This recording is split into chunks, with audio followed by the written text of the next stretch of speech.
پاک کلام میں سے ہمارے لیے آج کی تلاوت دوسرا ملوک اس کا 5 باب اس کی پہلی 15 آیات۔ اور نعمان آرام کے بادشاہ کے لشکر کا سپہ سالار، اپنے آقا کے نزدیک بڑا آدمی اور اس کے سامنے عزت دار تھا، کیونکہ اس کے وسیلہ سے خداوند نے آرام کو رہائی دی تھی، اور وہ بڑا بہادر دلیر آدمی تھا، مگر اسے کوڑ تھا، اور ارامی گروہ نکلے تھے، اور اسرائیل کے ملک سے ایک چھوٹی لڑکی کو اسیر کر لائے تھے۔ وہ نعمان کی بیوی کی خدمت کرتی تھی۔ ایک روز اس نے اپنی آقانی سے کہا، کاش کہ میرا آقا اس نبی کے سامنے ہوتا جو سامرا میں ہے، کیونکہ وہ اسے اس کے کوڑ سے شفا دیتا۔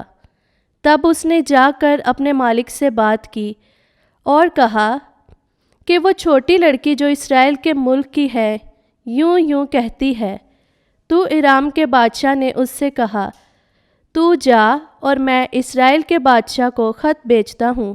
چنانچہ وہ روانہ ہوا، اور اس نے اپنے ساتھ 20 قنطار چاندی اور 6000 مشکال سونا اور کپڑوں کے 10 جوڑے لیے، اور وہ شاہ اسرائیل کے پاس خط لایا، جس میں لکھا تھا کہ جب میرا یہ خط تجھے پہنچے تو تجھے معلوم ہو کہ میں نے اپنے خادم نعمان کو تیرے پاس بھیجا ہے، تاکہ تو اسے اس کے کوڑ سے شفا دے۔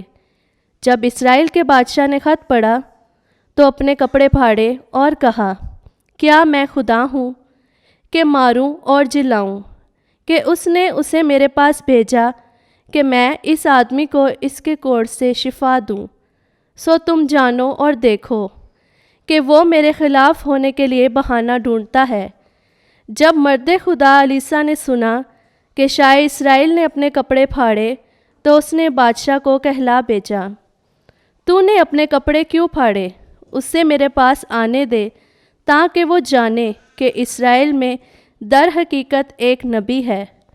سو نعمان اپنے گھوڑوں اور گاڑیوں سمیت آیا اور الیسا کے گھر کے دروازہ پر کھڑا ہوا، اور الیسا نے اس کے پاس قاصد بھیج کر کہا کہ جا اور اردن میں 7 دفعہ غسل کر، تو تیرا گوشت بحال ہو جائے گا اور پاک ہوگا۔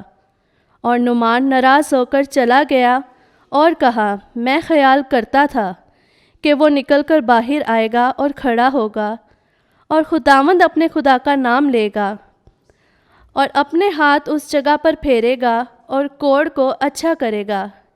کیا دمشق کے دریا ابانا اور فرفر اسرائیل کی تمام ندیوں سے اچھے نہیں؟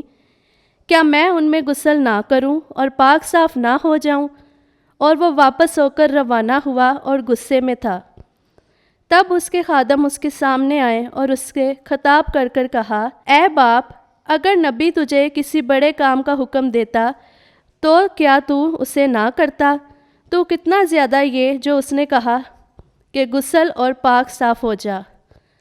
تب وہ چلا گیا اور اردن میں 7 دفعہ غوطہ مارا، جس طرح کے مرد خدا نے کہا تھا، تو اس کا گوشت چھوٹے لڑکے کے گوشت کی طرح بحال ہو گیا اور وہ پاک صاف ہو گیا۔ اور وہ مرد خدا کے پاس مال اپنے سب ہمراہیوں کے واپس آیا اور آ کر اس کے سامنے کھڑا ہوا اور کہا، دیکھ، میں نے جان لیا کہ ساری دنیا میں کوئی خدا نہیں مگر اسرائیل میں، اور اب اپنے خادم کا تحفہ قبول کر۔ پاک کلام کا پڑھا اور سنا جانا ہم سب کے لیے باعث برکت ہو۔ خدا کا شکر ہو۔